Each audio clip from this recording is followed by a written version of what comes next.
Following a 6-year whirlwind romance between Vicky and Jimmy, Jerry Rawlings was born on the 22nd of June 1947 in Adabraka. As a child, he attended Mrs. Sam's school, where he developed a love for the arts, playing in Julius Caesar and other Shakespearean roles. He progressed to Achimota School, where he set eyes upon and became smitten with a certain Agyeman sister.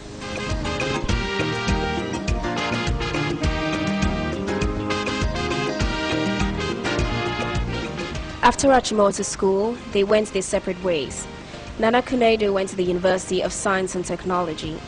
While pursuing her degree in interior design, she immersed herself in university life, making lots of friends and taking part in various activities. Jerry John, on the other hand, joined the armed forces to become an Air Force pilot. Flying was his passion, and therefore it came as no surprise when he'd won the Speedbird Trophy for outstanding performance in the flight school. The Speedbird Trophy went to Lieutenant J.J. Rawlings for being the best Air Force cadet of the flying training school.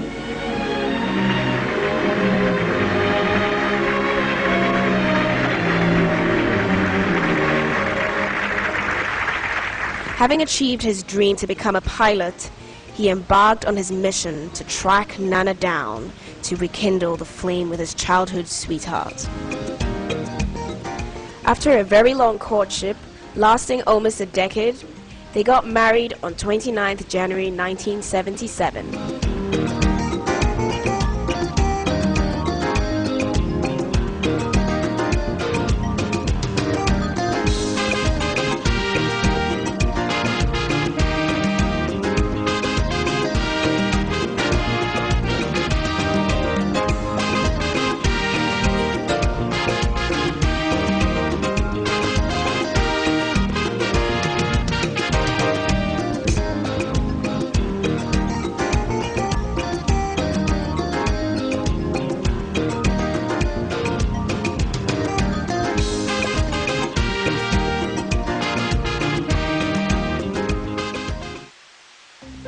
Two years into their marriage, Flight Lieutenant Jerry John Rawlings, like many other Ghanaians, frustrated with their deteriorating economic and political conditions, led a mutiny against the military government at the time.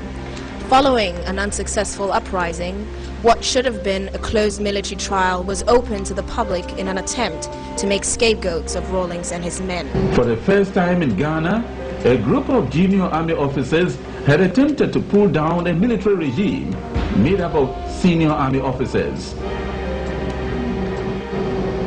One could say that the abortive attempt had been brought about by extremely compelling factors.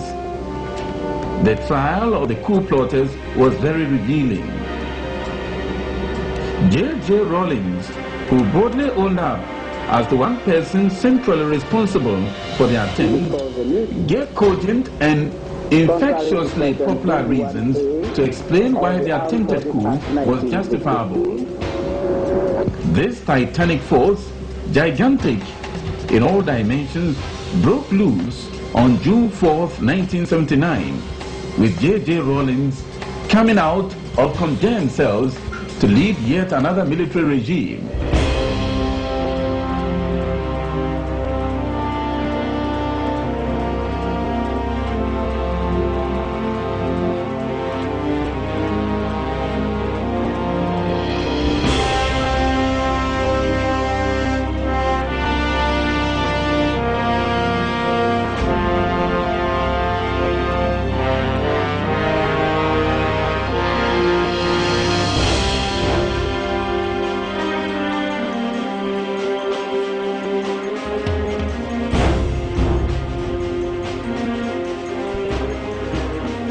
During the AFRC's short stay in office, they underwent a house cleaning exercise of weeding out corruption in the system.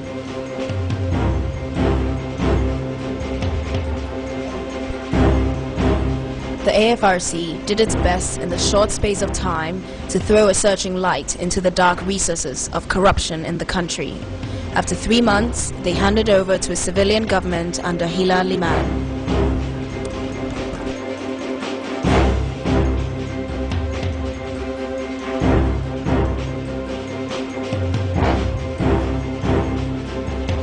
We of the Armed Forces Revolutionary Council during our short stay in power, have demonstrated openly what many people had only suspected before, namely, that the holding of office in government in this country had in almost all cases been used to plunder the wealth of the nation.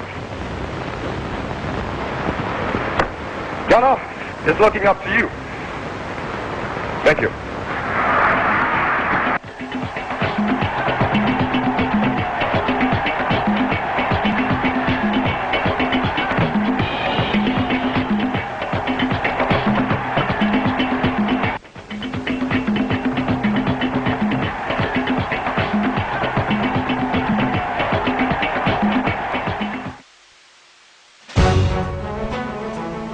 The political and economic situation of Ghana did not improve, and by 31st December 1981, the Third Republic had been suspended to be replaced by the Provisional National Defense Council, led by Flight Lieutenant J.J. Rawlings.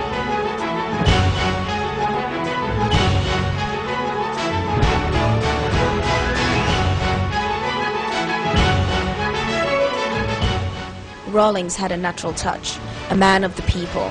He connected with the masses and they loved him. His style of leadership gave power to the people, that they have a right to hold government accountable. In his usual hands-on approach, JJ and the PNDC mobilized the students and professionals to join hands with the masses in rebuilding Ghana.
As the people of Ghana struggled to stop the downward spiral, they joined hands with their brothers and sisters in countries like Nicaragua,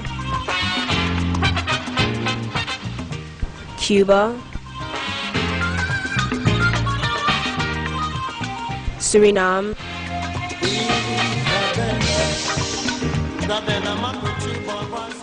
and Burkina Faso in what came to be known as Solidarity in Struggle. As part of his visit, he received the José Martín Medal for World Peace on behalf of the Ghanaian people and also met with the Ghanaian students in Cuba. The chairman received the José Martí Medal for World Peace from President Castro at a solemn but impressive ceremony.